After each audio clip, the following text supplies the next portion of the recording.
Hello people, ఈరోజు మనం chatbot developer road map ఏంటో చూసేద్దాం. ఫస్ట్లీ చాట్బోట్ అనేది ఒక సాఫ్ట్వేర్ అనమాట. ఏఐ టెక్నాలజీ యూజ్ చేసి వర్క్ చేసి ఒక సాఫ్ట్వేర్ అనమాట.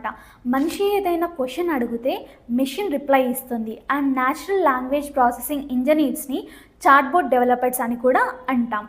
And finally chatbot developer road map ఏంటో చూసేద్దాం. ఫస్ట్లీ మీరు పైథాన్ లాంగ్వేజ్ అనేది నేర్చుకోండి. అండ్ తరువాత ఈ పైథాన్లో ఒక లైబ్రరీ ఉంటుంది, చార్టర్ బోట్ అనేసి. ఇది నేర్చుకోండి. అండ్ న్యాచురల్ లాంగ్వేజ్ ప్రాసెసింగ్ నేర్చుకోండి. తరువాత ఎన్ఎల్టీకే, స్పేసీ, జెన్సిమ్ అనేసి లైబ్రరీస్ ఉంటాయి, అవి కూడా పక్కగా నేర్చుకోండి. And finally machine learning algorithms చాలా పర్ఫెక్ట్గా నేర్చుకోండి. తరువాత ఈ చాట్బోట్ అనేది టోటల్లీ ఇంగ్లీష్ లాంగ్వేజ్ పైన ప్రాసెస్ అయ్యి ఉంటుంది కాబట్టి మీరు ఇంగ్లీష్ కమ్యూనికేషన్, గ్రామర్స్, ఎవ్రీథింగ్ కూడా